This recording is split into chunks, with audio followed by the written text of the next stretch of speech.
সুপ্রিয় দর্শক, আসসালামু আলাইকুম। সবাইকে স্বাগত জানাচ্ছি আজকের গুরুত্বপূর্ণ সংবাদে। প্রথমেই জানিয়ে দিচ্ছি সংবাদ শিরোনাম। পে স্কেল বাস্তবায়ন নিয়ে যে সংকেত দিল সরকার।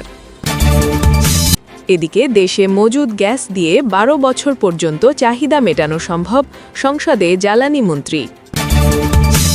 অপরদিকে অতীতে কেউ ছাত্রলীগ গড়লেও এনসিপিতে যোগ দিতে পারবেন, নাহিদ ইসলাম।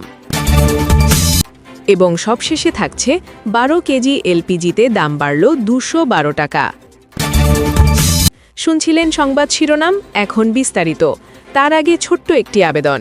যদি নতুন পে স্কেল ও মহার্ঘ ভাতা পেতে চাইলে কমেন্টসে লিখুন এক দফা এক দাবি, পে স্কেল ও মহার্ঘ ভাতা চাই। আর সাবস্ক্রাইব করুন আমাদের চ্যানেলটি, কারণ আমরা বলি সেই কথা যা অনেক মিডিয়া আড়াল করে। এখন চলুন বিস্তারিত দেখা যাক। পে স্কেল বাস্তবায়ন নিয়ে যে সংকেত দিল সরকার। সরকারি কর্মকর্তা কর্মচারীদের জন্য নতুন বেতন কাঠামো কার্যকর করা নিয়ে এখনও স্পষ্ট সিদ্ধান্তে পৌঁছতে পারেনি সরকার। ২০২৪ সালে গঠিত বেতন কমিশন চলতি বছরের ২১ জানুয়ারি তাদের সুপারিশ জমা দিলেও সরকার পরিবর্তনের পর বিষয়টি কার্যত স্থবির হয়ে আছে। অর্থ মন্ত্রণালয়ের সংশ্লিষ্ট সূত্রগুলো জানায়, দেশের বর্তমান অর্থনৈতিক বাস্তবতায় নতুন পে স্কেল বাস্তবায়ন কঠিন হয়ে পড়েছে। জ্বালানি সংকট, ভর্তুকির বাড়তি চাপ এবং রাজস্ব ঘাটতির কারণে সরকারের আর্থিক সক্ষমতা সীমিত হয়ে গেছে। শুরুতে প্রায় ৪০,০০০ কোটি টাকা বরাদ্দের পরিকল্পনা থাকলেও এর বড় অংশ ইতোমধ্যে জ্বালানি তেলের ভর্তুকি ও ফ্যামিলি কার্ড কর্মসূচিতে ব্যয় হয়েছে। এ পরিস্থিতিতে একসঙ্গে পূর্ণাঙ্গ পে স্কেল চালুর পরিবর্তে ধাপে ধাপে বাস্তবায়নের কথা ভাবা হচ্ছে। সংশ্লিষ্ট কর্মকর্তারা ইঙ্গিত দিয়েছেন ২০২৬-২৭ অর্থবছর থেকে নবম পে স্কেল পর্যায়ক্রমে কার্যকর করা হতে পারে। এদিকে নতুন বেতন কাঠামোর আশায় থাকা প্রায় ২২ লাখ সরকারি কর্মচারীর দৃষ্টি এখন আসন্ন জাতীয় বাজেটের দিকে। তবে সরকার দারিদ্র্য হ্রাস, কর্মসংস্থান বৃদ্ধি এবং মূল্যস্ফীতি নিয়ন্ত্রণকে বেশি গুরুত্ব দিচ্ছে বলে পে স্কেলের জন্য বড় বরাদ্দ পাওয়া নিয়ে অনিশ্চয়তা থেকেই যাচ্ছে। উল্লেখ্য, ২০১৫ সালের পর আর কোনো নতুন পে স্কেল ঘোষণা হয়নি। দীর্ঘদিন ধরে বেতন কাঠামো অপরিবর্তিত থাকায় উচ্চ মূল্যস্ফীতির চাপের মধ্যে সরকারি চাকরিজীবীদের মধ্যে অসন্তোষ বাড়ছে। দ্রুত সিদ্ধান্ত না হলে প্রশাসনে অস্থিরতা সৃষ্টি হতে পারে বলে সংশ্লিষ্ট মহলের আশঙ্কা। এদিকে দেশে মজুদ গ্যাস দিয়ে ১২ বছর পর্যন্ত চাহিদা মেটানো সম্ভব, সংসদে জ্বালানি মন্ত্রী। দেশে মজুদ থাকা গ্যাস দিয়ে আগামী ১২ বছর পর্যন্ত চাহিদা মেটানো সম্ভব বলে জানিয়েছেন বিদ্যুৎ, জ্বালানি ও খনিজ সম্পদ মন্ত্রী ইকবাল হাসান মাহমুদ। রোববার ১৯ এপ্রিল জাতীয় সংসদের ডেপুটি স্পিকার কায়সার কামালের সভাপতিত্বে বগুড়া ৪ আসনের সংসদ সমর্থক মোহাম্মদ মোশাররফ হোসেনের এক প্রশ্নের জবাবে তিনি কথা জানান। মন্ত্রী বলেন, বর্তমানে দেশে উত্তোলনযোগ্য গ্যাসের মোট মজুদ ২৯.৭৪ ট্রিলিয়ন ঘনফুট।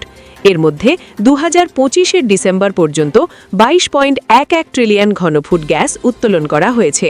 ফলে ২০২৬-এর ১ জানুয়ারি পর্যন্ত অবশিষ্ট গ্যাসের পরিমাণ ৭.৬৩ ট্রিলিয়ন ঘনফুট। ইকবাল হাসান মাহমুদ জানান, যদি নতুন কোনো গ্যাস ক্ষেত্র আবিষ্কৃত না হয় এবং বর্তমান হারে অর্থাৎ দৈনিক প্রায় ১৭০০ মিলিয়ন ঘনফুট গ্যাস সরবরাহ করা হয়, তাহলে এই অবশিষ্ট মজুদ দিয়ে প্রায় ১২ বছর পর্যন্ত সরবরাহ বজায় রাখা সম্ভব। গ্যাস অনুসন্ধানের বিষয়ে তিনি জানান, পেট্রোব্যাংকের কূপ খনন ও ওয়ার্কওভারের মহাপরিকল্পনার আওতায় মোট ৫০ ও ১০০টি কূপ খনন এবং ওয়ার্কওভারের কাজ সম্পন্ন হয়েছে। এর মধ্যে ২৬টি কূপ খনন ও ওয়ার্কওভারের কাজ সম্পন্ন হয়েছে। বাকি কূপগুলোর কাজও বিভিন্ন পর্যায়ে চলমান। এছাড়া সাইসমিক সার্ভে সম্পর্কিত মন্ত্রী জানান, বাপেক্সের মাধ্যমে ব্লক ৭ ও ৯-এ ৩৬০০ কিলোমিটার ২D সাইসমিক ডেটা আহরণ শেষ হয়ে ডেটা প্রক্রিয়াকরণের কাজ চলছে। পাশাপাশি বিজিএফসিএল এর মাধ্যমে হবিগঞ্জ, বাখরাবাদ ও মেঘনার ১৪৫০ বর্গ কিলোমিটার এলাকায় ৩D সাইসমিক ডেটা আহরণ কার্যক্রম শুরুর প্রস্তুতি চলছে। এছাড়া বাপেক্স ও এসজিএফএল এর মাধ্যমে দেশের বিভিন্ন এলাকায় আরও বিপুল পরিমাণ 3D সাইসমিক জরিপ সম্পাদনের পরিকল্পনা গ্রহণ করা হয়েছে। অপরদিকে অতীতে কেউ ছাত্রলীগ গড়লেও এনসিপিতে যোগ দিতে পারবেন, নাহিদ ইসলাম। জাতীয় নাগরিক পার্টির আহ্বায়ক নাহিদ ইসলাম বলেছেন, অতীতে কেউ ছাত্রদল, ছাত্র শিবির, ছাত্রলীগ করুক, এটা আমাদের কাছে মুখ্য নয়। আজ থেকে যখন কেউ এনসিপিতে আসবেন, তিনি এনসিপির সংগঠক, এনসিপির নেতাকর্মী হিসেবে কাজ করবেন, এনসিপির আদর্শ ধারণ করে কাজ করবেন।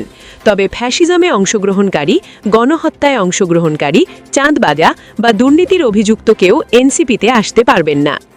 বিভিন্ন রাজনৈতিক প্ল্যাটফর্মের নেতাদের এনসিপিতে যোগদান উপলক্ষে রোববার দুপুরে রাজধানীর বাংলা মোটরে দলটির অস্থায়ী কেন্দ্রীয় কার্যালয়ে আয়োজিত সংবাদ সম্মেলনে এসব বলেন নাহিদ ইসলাম। তিনি বলেন, আজ যারা আসছেন আমরা মনে করি তারা আমাদের সঙ্গেই এতদিন ছিলেন। আমরা একসঙ্গেই ছিলাম, হয়তো প্ল্যাটফর্ম ভিন্ন ছিল। আজ আমরা আনুষ্ঠানিকভাবে একত্রিত হচ্ছি এবং সারা দেশের তরুণদের পাশাপাশি সব বয়সী মানুষকে আহ্বান জানাচ্ছি, এনসিপির হাত শক্তিশালী করুন, এনসিপিতে যোগ দিন। নাহিদ ইসলাম আরও বলেন, বাংলাদেশের নতুন কোনো স্বৈরতন্ত্রের যাতে উদ্ভব না ঘটে, এজন্য তরুণদের ভূমিকা রাখতে হবে। বাংলাদেশের মানুষ গণভোটে রায় দিয়েছে সংস্কারের পক্ষে। সেই রায় অবশ্যই বাস্তবায়ন করতে হবে। জনগণকে তার অধিকার ফিরিয়ে দিতে হবে। এবং সবশেষে থাকছে, 12 কেজি এলপিজিতে দাম বাড়ল 212 টাকা। সাধারণ মানুষের রান্নাঘরের খরচ আরও এক দফা বাড়িয়ে বেসরকারি খাতের এলপিজি গ্যাসের দাম আবারও বৃদ্ধি করা হয়েছে। এবার প্রতি 12 কেজি সিলিন্ডারে 1 লাফে 212 টাকা দাম বাড়িয়েছে Bangladesh energy regulatory commission, BERC. এর ফলে সবচেয়ে বেশি ব্যবহৃত 12 কেজি সিলিন্ডারের নতুন দাম দাঁড়িয়েছে 1940 টাকা। এক নজরে নতুন মূল্য তালিকা। 12 কেজি এলপিজি সিলিন্ডার 1940 টাকা, আগে ছিল 1728 টাকা। প্রতি কেজি এলপিজি 161 টাকা 66 পয়সা। অটো গ্যাস লিটার প্রতি 89.50 টাকা, আগে ছিল 79.77 টাকা। সরকারি এলপিজি 12.5 কেজি 825 টাকা, অপরিবর্তিত। কেন এই মূল্যবৃদ্ধি? আজ রোববার বিকেলে বিইআরসি কার্যালয়ে এক সংবাদ সম্মেলনের মাধ্যমে এই নতুন দাম ঘোষণা করা হয়েছে। আজ সন্ধ্যা 6টা থেকেই দেশজুড়ে এই নতুন দাম কার্যকর হচ্ছে। আন্তর্জাতিক বাজারে এলপিজির কাঁচামাল প্রোপেন ও বিউটেনের দাম, অর্থাৎ সাউদি সিপি, এবং যুদ্ধের কারণে জাহাজ ভাড়া বৃদ্ধি পাওয়ায় দেশে এই সমন্বয় করা হয়েছে বলে জানিয়েছে এই সংস্থা। এক মাসে দুবার ধাক্কা। উল্লেখ্য, চলতি এপ্রিল মাসের শুরুতেই একবার সিলিন্ডার প্রতি 387 টাকা বাড়ানো হয়েছিল। সেই ধাক্কা সামলে ওঠার আগেই মাসের মাঝামাঝি আরও 211 টাকা বাড়ানো হলো। অর্থাৎ চলতি মাসেই 12 কেজি সিলিন্ডারে মোট 599 টাকা বাড়ল। গত মার্চ মাসে যে সিলিন্ডার 1341 টাকায় মিলত, তার জন্য এখন গুনতে হবে প্রায় 2000 টাকা। বাজারে নেই সরকারি দামের প্রতিফলন। বিইআরসি প্রতি মাসে দাম নির্ধারণ করে দিলেও মাঠ পর্যায়ে সাধারণ ভোক্তারা প্রায়শই অভিযোগ করেন যে খুচরো বিক্রেতারা নির্ধারিত দামের চেয়ে বেশি টাকা আদায় করছেন। ডিলার ও খুচরো পর্যায়ে নজরদারির অভাব থাকায় সরকারি এই নির্দেশনার সুফল সাধারণ মানুষ পুরোপুরি পাচ্ছেন না বলে ক্ষোভ প্রকাশ করেছেন ভুক্তভোগীরা।